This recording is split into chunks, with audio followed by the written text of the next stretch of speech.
Muy buenas tardes a todos. Muchas gracias por venir. Continuamos en Casa de América con esta Semana de Autor dedicada a Sergio Ramírez.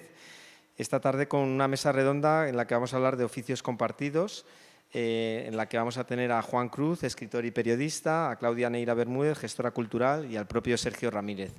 Excusamos la presencia de Martín Caparrós, que no ha podido venir finalmente por causas de fuerza mayor. Cuando quieras, Claudia, tienes la palabra. De tener a Sergio Ramírez entre nosotros, que va a ser mejor avergonzarlo al lado y no enfrente, porque si hay algo que le da mucha vergüenza a Sergio es que la gente hable bien de él, o que hable de él en general. Entonces ahora vamos a poder jugar por lo menos en la misma fila, así que ya no le vamos a ver la cara avergonzado, pero bueno. Juan Cruz es una de las personas que sin duda mejor conoce a Sergio Ramírez. Yo diría que fue como el portero que estaba en ese arco de fútbol cuando hizo la transición de la política a la vida literaria de nuevo. Eso fue por ahí del 92, Juan.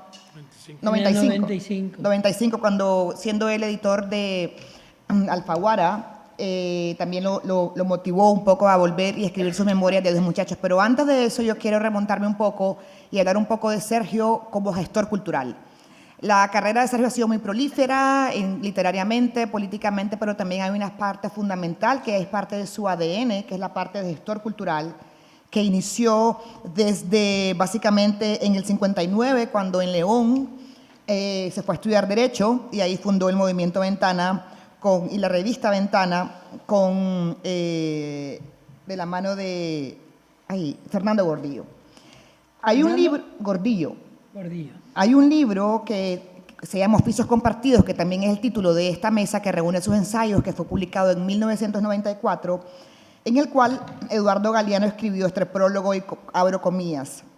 A Sergio Ramírez no solo le envidio el talento, también le envidio su incesante actividad creadora y su no menos incesante capacidad de esperanza. ¿Cómo puede soñar siempre sin dormir nunca? Entonces, ahora que lo tenemos al lado, le quiero hacer esa pregunta. Sergio, ¿cómo has podido hacer tantas vidas paralelas y tantos oficios compartidos en estos 82 años?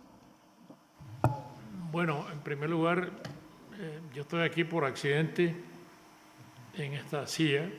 Quiero lamentar muchísimo la ausencia de Martín Caparrós, que todos sabemos que se encuentra enfermo, y hoy él iba a hacer un gran esfuerzo por venir aquí, que yo le agradezco mucho como si estuviera presente, y al final no ha podido acompañarnos.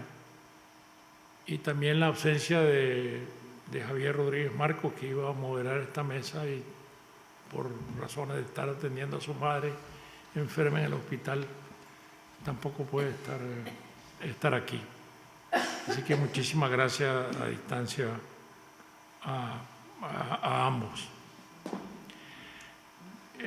Creo que en la vida uno parte de ciertos principios básicos, no porque los asuma conscientemente, sino porque se vuelven parte de la propia naturaleza. Es decir, esta ganas, ansiedad de hacer cosas, desde que yo era adolescente, estar comprometido en revistas, desde la secundaria, periódicos mimeografiados, y luego la revista Ventana que fundamos en la ciudad de León, que era vocero del movimiento literario del mismo nombre. Luego, cuando yo me fui a vivir a Costa Rica en el año 64, ya graduado de abogado, el organismo para el cual yo fui a trabajar, el Consejo de Universidades de Centroamérica, tenía un boletín de noticias centroamericanas relacionadas con las universidades. Yo era jefe de Relaciones Públicas de ese organismo, ese es el nombramiento que me dieron, y se suponía que yo debería mantener vivo ese boletín, pero a los pocos meses lo habíamos convertido en una revista literaria, lo que debía ser un boletín de noticias universitarias. Luego, en 1971, organizamos en Costa Rica, con motivo de los 150 años de la independencia de Centroamérica, un festival literario, un festival cultural centroamericano, con una bienal de pintura que no volvió a realizarse otra. Fue la única bienal, un festival de teatro, una exposición centroamericana de libros y un congreso de escritores. Y yo siempre pensé que la actividad cultural para una región desconocida como Centroamérica, que no estaba en los mapas culturales y escasamente sigue estándolo, debería aspirar siempre a la excelencia, no quedarse en la conformidad, que tiene mucho que ver con la mediocridad.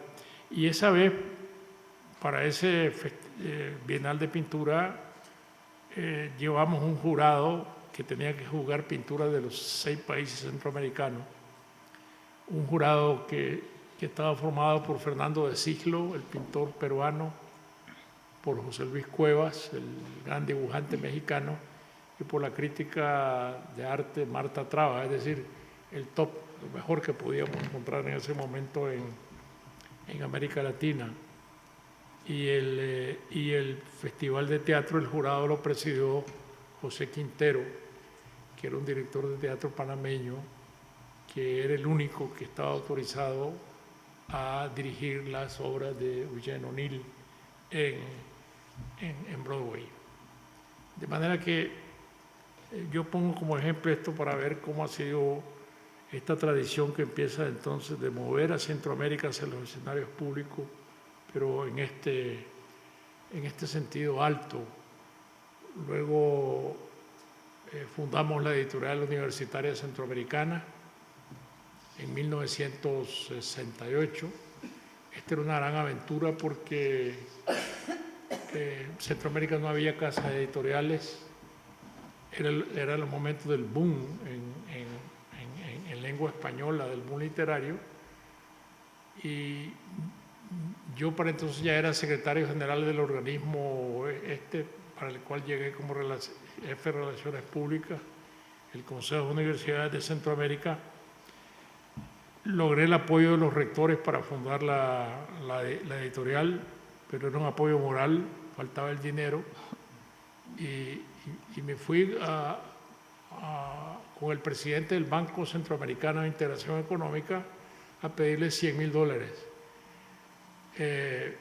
Presentamos el proyecto, nos aprobaron los $100,000 y 5 años después los habíamos pagado.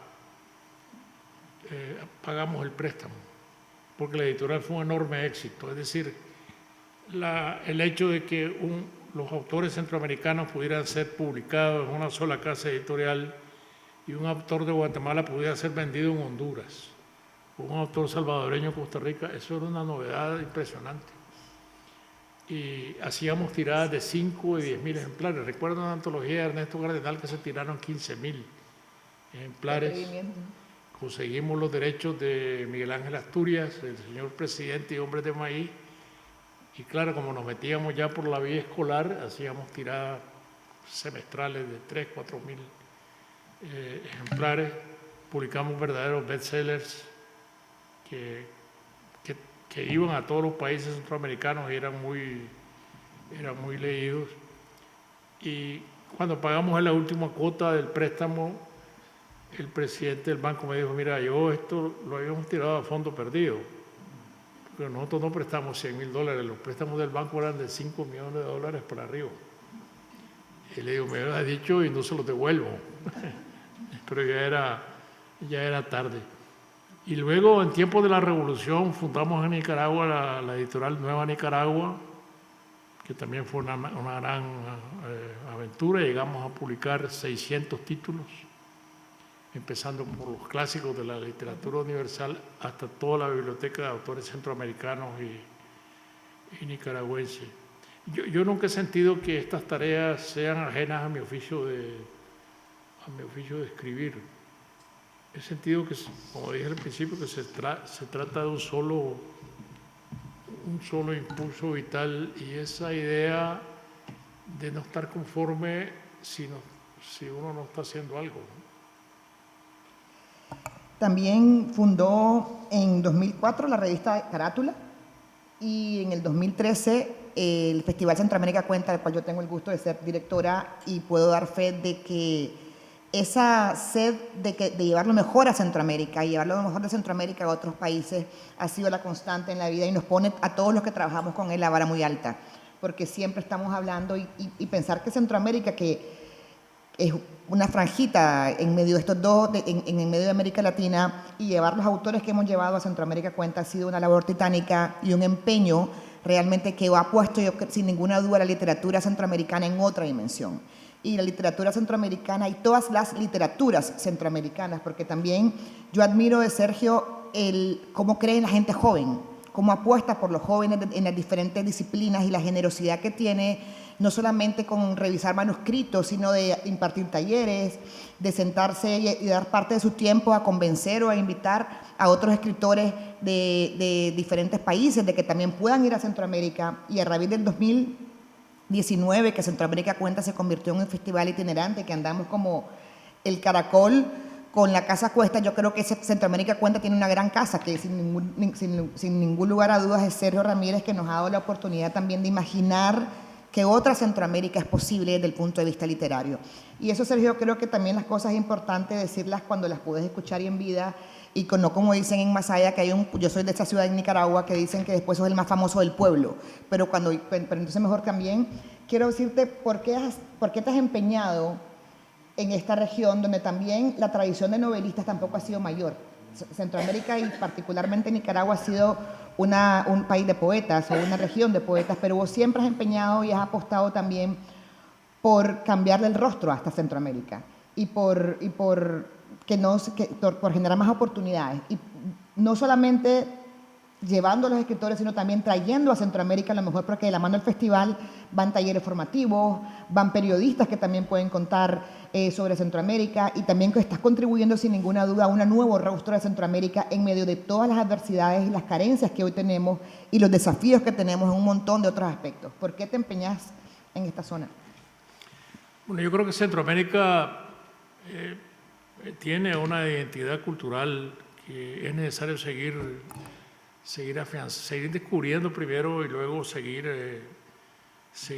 afianzando. Son países pequeños, muy desgraciados en términos políticos, sujetos a tiranías, a golpes de Estado, ¿no?, al dominio de compañías extranjeras.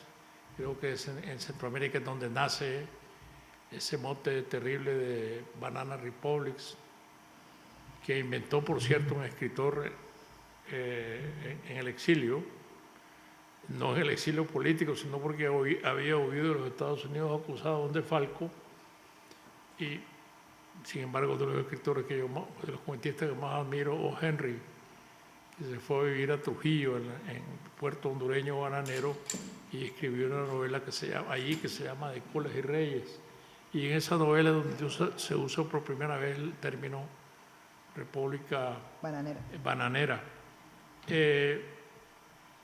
Entonces, Centroamérica es mucho más que las repúblicas bananeras de las cuales nos hemos ganado esa mala fama. Es una región muy rica culturalmente, en términos literarios, de pintores, empezando por Rubén Darío, por Miguel Ángel Asturias, Premio Nobel de Literatura,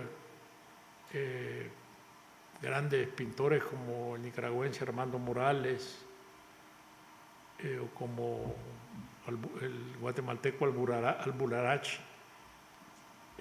cuentistas de primer orden que fundaron todo un género como Salarrué, género vernáculo en Centroamérica, otros novelistas notables como Carlos Luis Falla de Costa Rica, autor de la novela Mamita Yunay. En fin, es una región que tiene, para no hablar de las generaciones de escritores más jóvenes, que podemos encontrarlos bajo cualquier sello editorial importante hoy en Hispanoamérica. Entonces, me parece que es una región que vale la pena seguir afianzando en términos de que se sepa lo que hace lo que se hace en términos culturales y poder abrir un camino de ida y de regreso.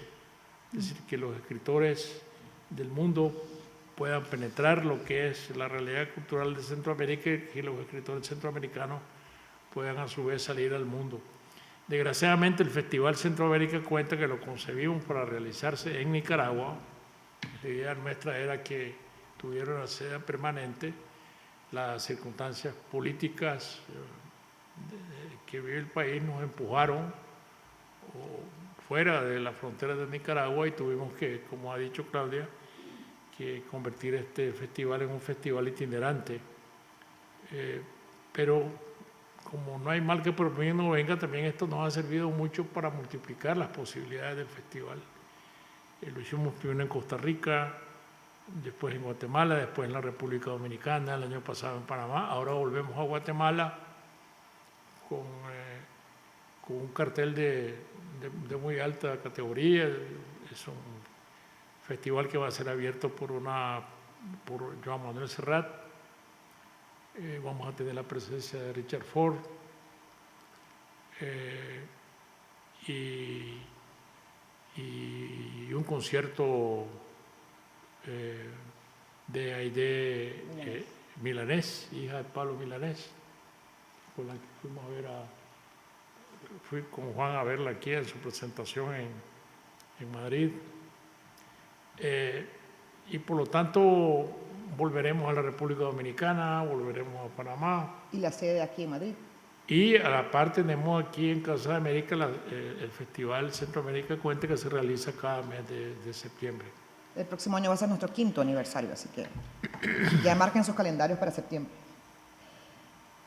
Juan, vos que fuiste esa especie de arquero entre las dos vidas de Sergio. Ya, gracias a Dios. No, pero después volvemos donde vos. ¿Cómo no entendí? Oye, gracias a Dios. Sergio cree que ya no va a hablar más, pero quiero...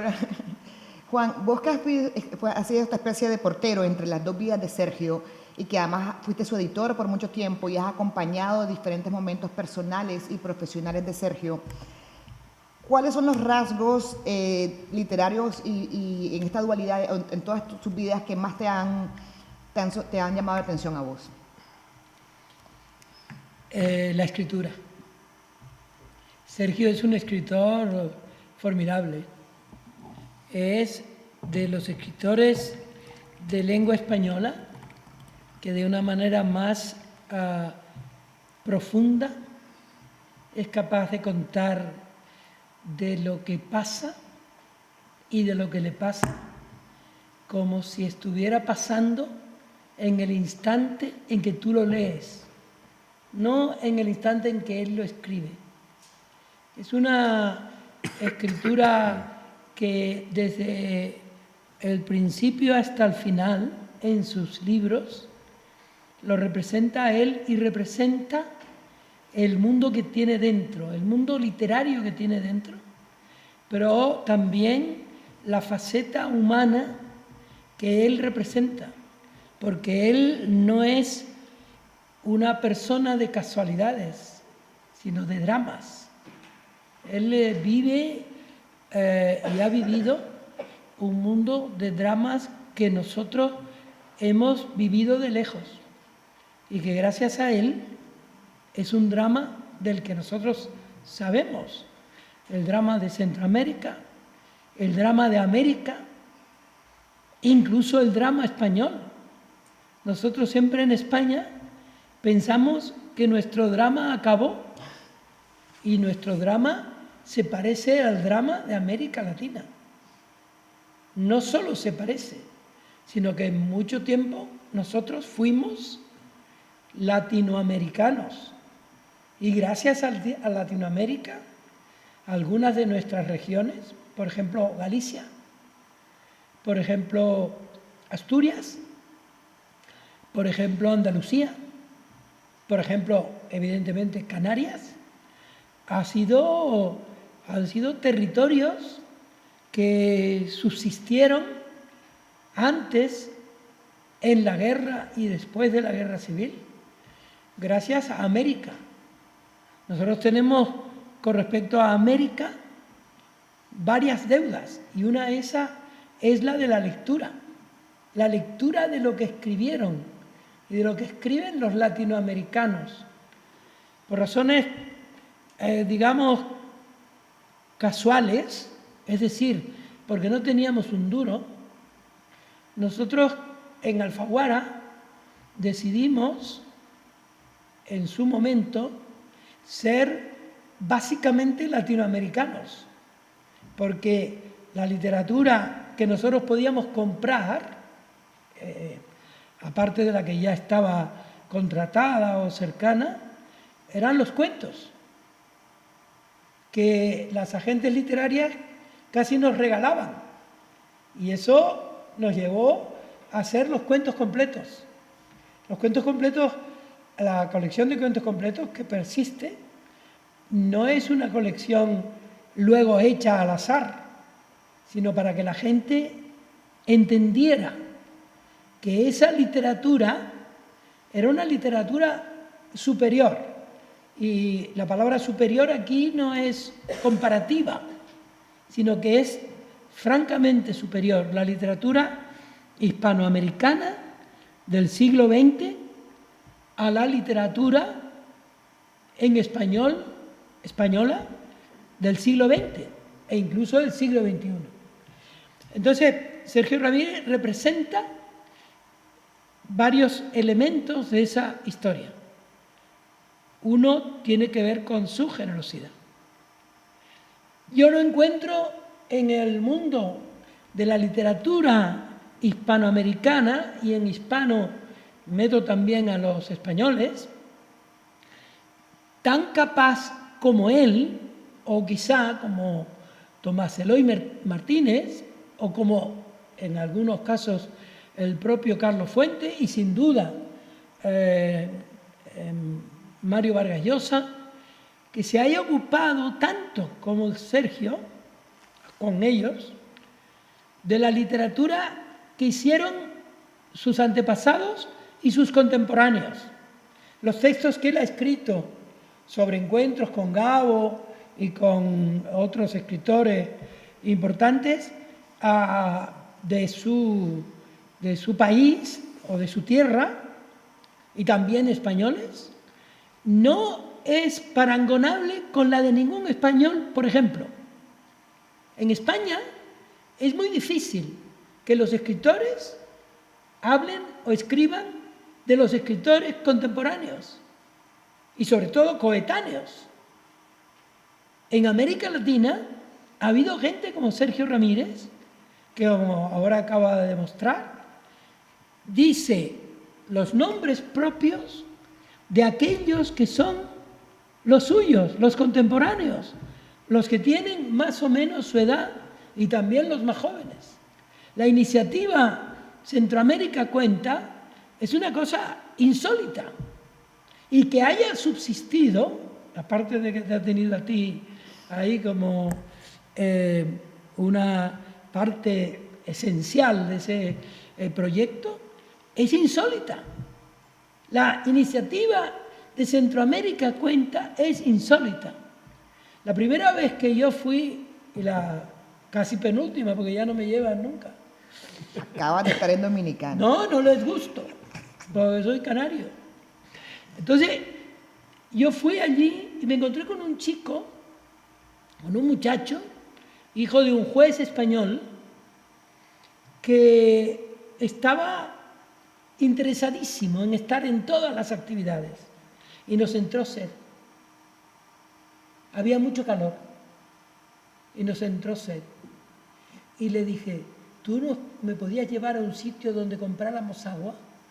Porque en el sitio donde se estaba celebrando el acontecimiento no había agua. No había agua en ese momento. Y entonces él me llevó a un supermercado y yo pedí agua y le hice una pregunta y luego le hice otra pregunta y él nunca respondía, hasta que me dijo, cállate, no sigas preguntando, porque aquí todo el mundo oye. Allí yo me di cuenta de que aquello estaba resquebrajándose.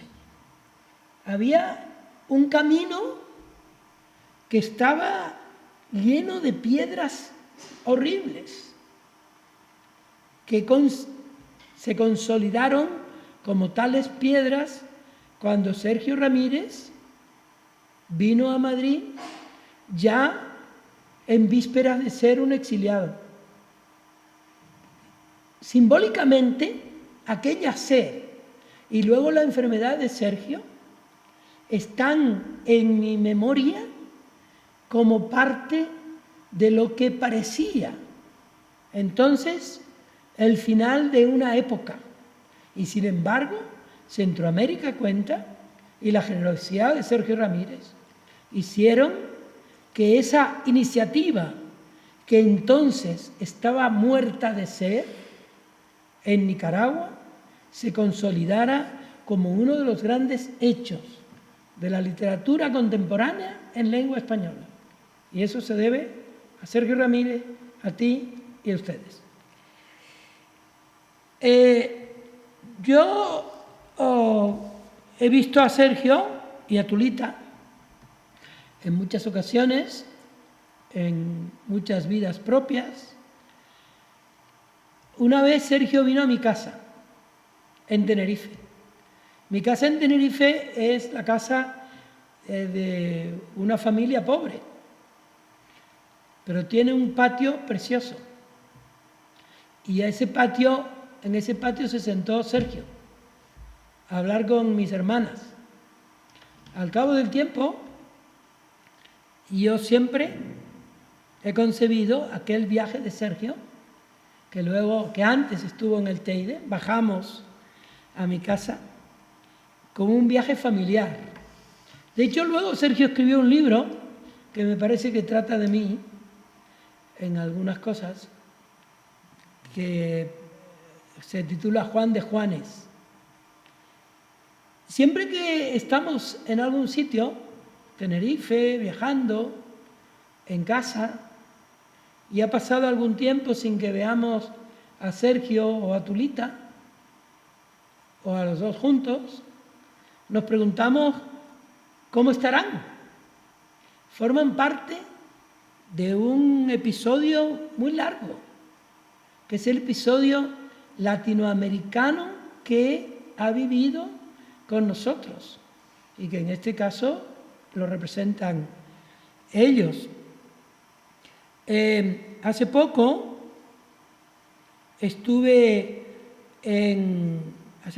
hace casi 2 años, estuve en Nueva York y esperaba por Sergio y por Tulita en un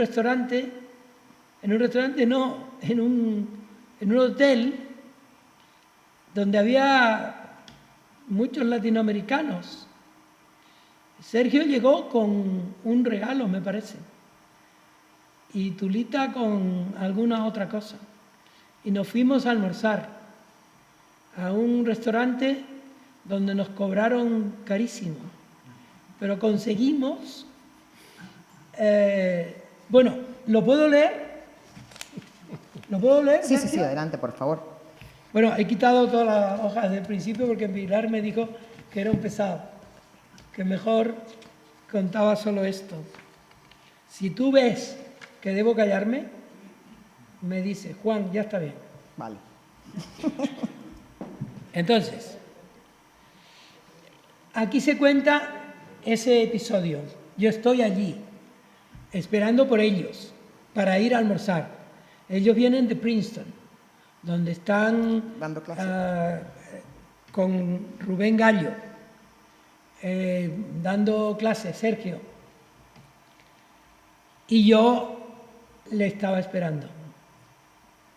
Cavilaba sobre todas estas bestialidades tranquilas que te ofrece la ciudad en la que Lorca se llamó directamente poeta en Nueva York, cuando en la puerta del hotel, el Hotel Riu, de nuestro parentesco español, aparecieron Tulita y su marido, Sergio Ramírez. Ella es más resuelta. Te saluda con una expresión, qué alegre, que distingue a los nicaragüenses. mientras que su marido, que es este, que sufre ahora con ella, con tantos, en España el exilio al que lo mandó Daniel Ortega, líder con él de una revolución echada a perder por este, y arrastra con su pesimismo risueño la evidencia de que ya aquella patria, que consiste para él sobre todo en el recuerdo de su ventana abierta a la hermosa vegetación de su tierra y en sus libros, también los que escribe, no le pertenece cuando es mucho más suya que del sátrapa que invoca a Dios, que es también su mujer, Rosario, para mantenerse en un poder triste. Sergio oficiaba, en el momento en que lo vi, el 1 de octubre de 2022, como profesor en Princeton, la universidad más elitista del mundo, en la que yo mismo iba a ser profesor por un día, hablando de Mario Vargas Llosa, que aquí fue admirado docente, aquí supo que ganó el Nobel, y ese día su clase también, animado por el jefe de todo, el inmejorable Rubén Gallo. En este momento llegan del tren a mi hotel los dos, Tulita y Sergio. Vamos a comer donde sea. Enorme riesgo en Nueva York, hasta que nos dicen que vayamos a Carmines, una comida en la que compartimos los tres un porterhouse de carne blanca y deliciosa, por la que luego pagamos $229, que se hubieran agrandado casi hasta el doble si hubiéramos aceptado el diktat de la dichosa propina neoyorquina, que en nuestro caso, en el tramo bajo, se ceñía al 38 y 50% del precio. Nos salvamos de ese doblete gracias a la simpatía del camarero, Travis. Él no sabía por qué se llamaba así, que aceptó mi excusa. En la universidad que nos ha reclamado está prohibido que aceptemos dar propinas de esa dimensión. Era mentira, pero también lo parecía la propina. Durante el almuerzo, luego en Princeton, siempre que los he visto, a los dos, Tulita y Sergio, he sentido que algo les debo, o les debe el mundo al que pertenezco. Y como no sabía cómo rendirles el tributo que merecen, empecé esta historia hablando de la lejanía en que nos encontrábamos. Nueva York, Sergio recién exiliado, Tulita viviendo en ese instante, como su marido, como sus hijos, como gran parte de los habitantes de Nicaragua, los que tuvieron que salir, los que allí siguen a vivir las consecuencias de una satrapía. La primera vez que vi a Sergio yo era editor. Él llegaba a mi despacho con un libro en la carpeta, recién terminado. Era ya un escritor a tiempo completo.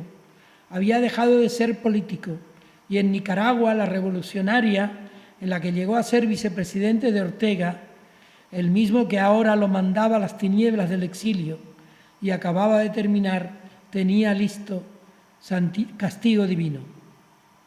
Marcado por la arrogancia del editor reciente, mientras él examinaba las estanterías de Alfaguara, yo le dije una pedantería. Ahora tendrías que ponerte a escribir una autobiografía. Él no miró hacia atrás, hacia donde yo estaba. Siguió examinando obras publicadas y como había ese silencio que luego supe que era su modo de escuchar, yo seguí cubriendo de palabras mi horror vacui. Sería algo así como tu despedida de todo aquello, de la revolución, del gobierno, de los compañeros que tuviste. Él no dijo nada. Se publicó Castigo Divino. Ganó luego el premio Alfaguara de novela con Margarita Stalinda Lamar, el primero de los concedidos, exaequo con su amigo Eliseo Alberto. Y mientras tanto, su mentalidad llena de escritura dio de sí un libro del que enseguida reconocí hasta el título. Adiós muchachos. Adiós muchachos era aquella despedida de la que yo le había hablado. Él tuvo el valor humano de escribirla con la generosidad de la que está equipado, con convicción, con emoción, sin resentimiento. Desde aquel silencio ante la estantería fue para mí más que un autor o un escritor o cualquiera de los aditamentos que tienen las personas del oficio. Fue un ser humano equipado para aceptar la vida pruebas extraordinarias, hasta hoy mismo. Y ahí lo ves, volviendo a Madrid de uno de sus viajes a su país, cuando ya se especula con la posibilidad de que su antiguo compañero Ortega empiece a despeñar la revolución por el lado de la suprema mezquindad, que es borrar de la ciudadanía gente como Sergio, como Gioconda Belli, como tantos otros, cuyos nombres propios podrían sintetizarse en uno solo o dos: Libertad y Nicaragua.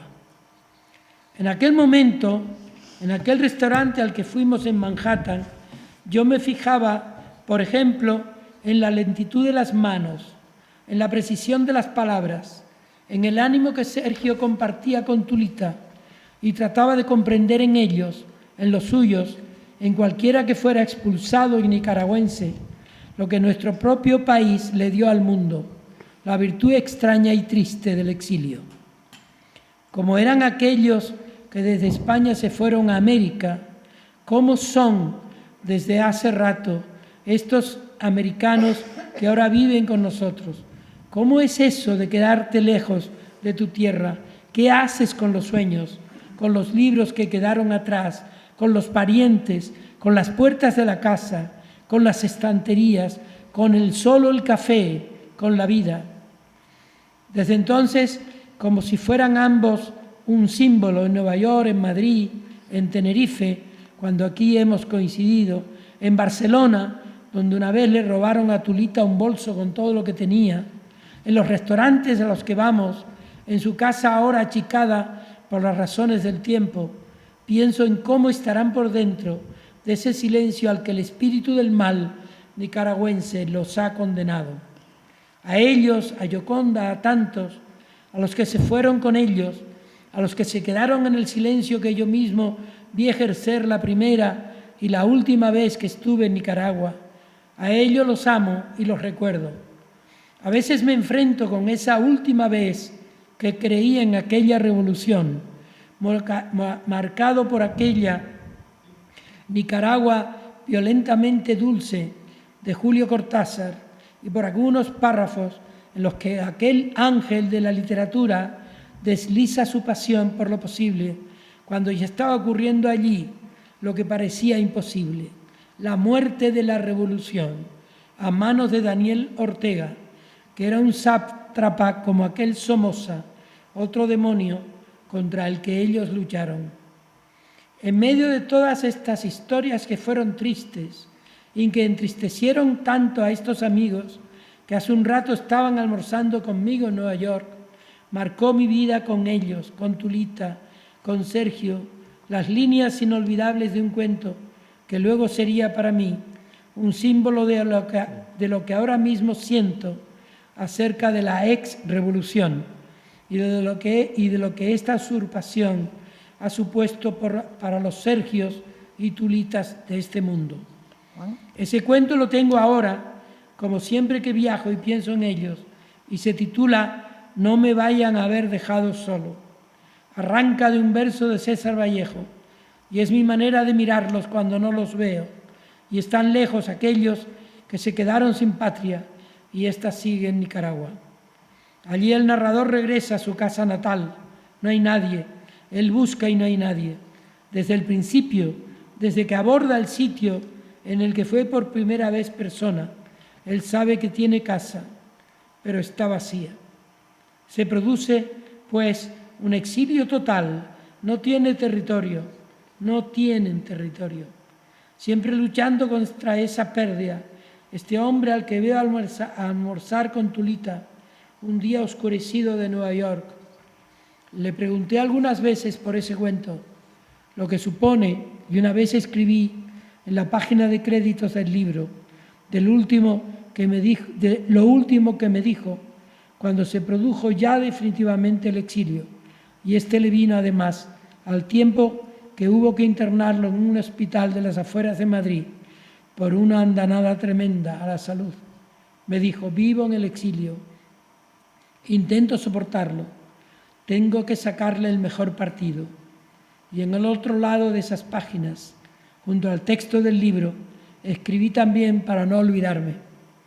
El que haya leído y releído este cuento de Sergio tiene razones para estar de luto, triste o indignado, al saber que otra vez cayó sobre su país, sobre sus ciudadanos, la ignominia del exilio. Un día vino a mi casa en Tenerife, sin Tulita. Fuimos por toda la isla. Él llegó al patio. Habló con mis hermanas, que aún vivían. Tuve la sensación de que si yo me hubiera ido en ese momento, mis hermanas hubieran seguido allí ante un hermano. Muchas gracias. Muy bien, muchas gracias.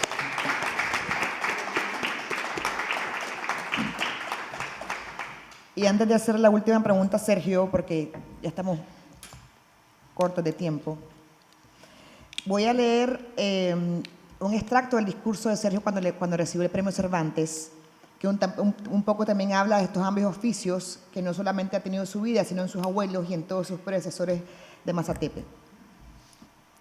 Siento que soy, así, la síntesis de mis dos abuelos, el músico y el ebanista, el que pulsa el arco y el que empuña la gubia, a medias el compositor que llenaba con sus signos melódicos la hoja de papel pautado, y a medias el artesano que nunca estuvo conforme con un mueble de gavetas desencajadas, que no asentara bien sobre el suelo o cuyas junturas dejaran luces.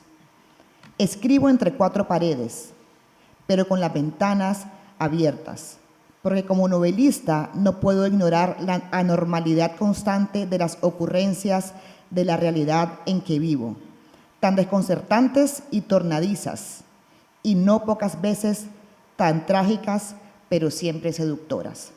Sergio, con estas palabras y con todo lo que hemos escuchado de tu vida y estos días también que hemos estado hablando, ¿cómo has hecho para que sean compatibles todos estos oficios que tenés? Y con eso quisiera pues que cerráramos esta conversación de hoy. Pues yo creo que quizás en ese párrafo podemos encontrar la explicación de lo que es para mí lo que podríamos llamar la inspiración y la disciplina. Es decir, la sustancia y lo sustantivo y lo adjetivo. Es decir, un oficio como el de escritor, pues necesita un marco de trabajo, ¿no? Necesita tiempo. Existe una vieja, una vieja creencia que si uno dedica unos 5 minutos al día a escribir y consigue una página, pues si hace eso todos los días, en un año tendrá un libro de 365 páginas. Eso sería muy, muy fácil. Como Graham Greene.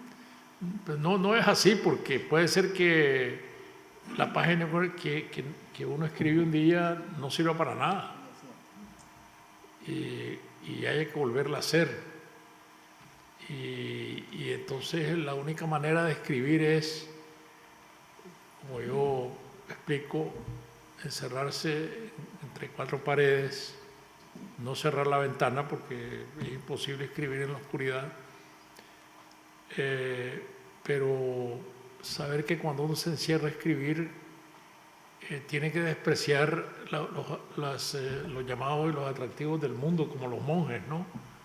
Porque el mundo es más atractivo que el cuarto donde uno se encierra a escribir. El mundo siempre está llamando con muchas voces de sirenas, ¿no? Y basta descuidarse un momento para abandonar el oficio. De manera que cada mañana que yo me encierro a escribir, yo entro convencido de que si no tengo nada que inventar ese día, me tengo que poner a corregir. Pero lo importante es no salirme del encierro. Y cuando uno se pone a corregir, pues el cántaro comienza a agarrar agua de nuevo, ¿no? Y la imaginación comienza a fluir. Yo creo que esto del rigor y la imaginación que yo pongo como ejemplo a mis dos abuelos, mi abuelo materno ebanista y mi abuelo paterno músico. Volvió a repetirse en mis padres, ¿no? Porque mi madre, que era una mujer muy ambiciosa de su propia independencia, de sus propias capacidades. Mi abuelo ebanista, que tenía dinero, la mandó a estudiar al Colegio Bautista de Managua, y era la primera mujer que en el pueblo tenía un título de bachiller. Y entonces ella fue mi profesora de literatura en secundaria.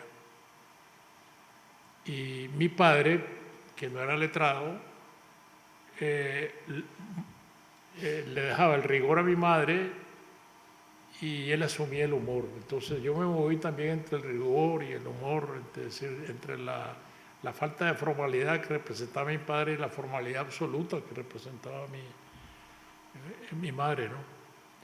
Y con mi madre las tareas, con mi padre la diversión. De manera que entre la disciplina y la inspiración, siempre que se puede cumplir una obra literaria. Y muchas gracias, Juan, por tu escrito. Te quiero hacer, como eso no se ha publicado, la novela que yo te llevé no era Castigo Divino, sino Un baile de máscaras. Es verdad. Jo. Porque ya Castigo Divino se había publicado en 1988. Y sería un periodista sin la fe de errores. Cuando Juan me propuso escribir Adiós muchachos,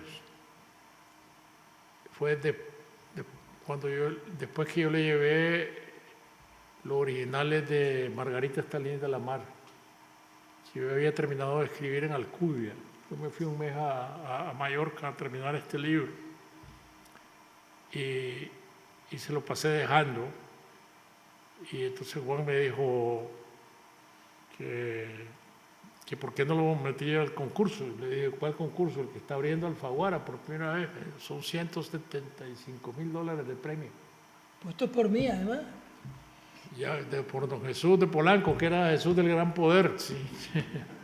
Entonces, yo le dije, no, pero ese concurso, le digo, y si no gano, no, si no ganas y quedas entre los finalistas, vamos a publicar a todos los finalistas. Bueno, eso me gusta. Finalistas. Y metí la novela al concurso. En ese momento yo estaba haciendo las bases, es decir, sí. Esa base la incluía ahí. Y después, cuando llegué a México, Saltiel Ara Triste, que era el editor de Alfaguara en México, me dijo, Juan, está loco, me dice, si aquí no hay finalista, es un solo premio. Hombre, dije yo, qué vaina esto. Vamos. Entonces, de todas maneras, gané el premio, ¿no? Pero cuando hablamos de este libro, a mí me pareció que era una gran idea. Interrumpir el trabajo de creación literaria que yo estaba recién empezando entonces, después de abandonar la política, y esto era el año 98, y escribir una memoria de lo que había sido mi vida en la revolución. Entonces, como a mí me tocaba irme a la Universidad de Maryland como profesor visitante en Washington, yo dediqué el tiempo que no estaba dedicado en preparar las clases y en ir a la universidad a escribir este libro. Y este libro lo escribí prácticamente sin notas, es decir, usando nada más mi memoria, ¿no? Mi memoria de todo lo que había ocurrido a lo largo de la década de la Revolución y los años de conspiración para derrocar a Somoza. Y al mismo tiempo la revista Granta de Inglaterra me propuso escribir una crónica que tuviera que ver con mis años en la Revolución, y me sirvió mucho para empezar el libro, la crónica de Granta, que se publicó en el mismo número en que apareció un capítulo, el primer capítulo del pez en el agua de Vargas Llosa, que acababa de perder las elecciones. Otra memoria. Que acababa de perder las elecciones en el Perú, y eran dos memorias políticas. Entonces, yo le llevé el libro a Juan, y el libro se llamaba Adiós muchachos, compañeros de mi vida. Y entonces Juan agarró un lápiz rojo y tachó compañeros de mi vida, por razones de economía, y a mí me parece que fue correctísimo que el libro se llamara solo Adiós muchachos. Era un título muy, muy largo y sonaba más a tango de lo que suena nada más simplemente Adiós muchachos. Todo esto ocurrió en un lugar que no existe más, que eran los altos de una esquina en Jorge Juan, donde arriba funcionaba Alfaguara y abajo estaba la librería Crisol. Juan Bravo. Juan Bravo, sí. Bueno, todo termina siendo Juan. No, pero debo decir que no sé si lo dije antes, porque yo me aturrullo mucho hablando. Yo veía a Sergio, yo le hablaba a Sergio, pero Sergio me daba la espalda. Estaba totalmente embebido con la estantería. Claro, porque Para yo cuando... él la vida era una estantería, tenía que mirar la estantería. Porque yo cuando entro a la oficina de un editor y están todos los libros, espero que me digan, llévate el que quieras. Y no te diré. Nunca me dijiste nada. Bueno, muchísimas gracias, Sergio Juan. ¿Hay alguna pregunta del público? ¿Cuántos libros te llevaste? Esa vez ninguno. No, a ver, sí. Bueno, eso depende de la generosidad del editor. No soltó prenda. Creo que el editor más generoso que hay es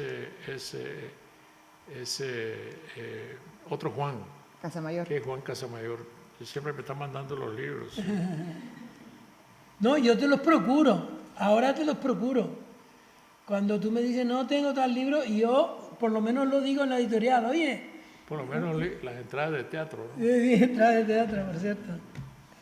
Bueno, muchísimas gracias. De nuevo, gracias Casa de América. Yo quiero, perdón un segundo. Ustedes no saben, porque ustedes no tienen por qué saberlo, lo emocionante que es para mí estar hoy en este acto. Nosotros estamos muchas veces juntos, porque hemos trabajado juntos y de vez en cuando pues nos ayudamos a cosas. Sergio me pregunta algo, yo le pregunto. Pero ustedes no saben el ser humano que tienen delante. No solo desde el punto de vista de la esencia en la que este ser humano ha convertido su sabiduría, su trabajo, etcétera, etcétera, su amor por sus hijos, por su mujer, por su país. No hay mucha gente así. Ustedes guárdenlo como oro en paño. No hay muchos amigos así. No. En el mundo literario hay muy poca gente así. Eso lo tienen ustedes que tener en la cabeza, porque yo he sido editor e incluso soy escritor. Y yo les puedo decir que es muy raro. Yo creo, hoy voy a decir otro nombre propio, nada más.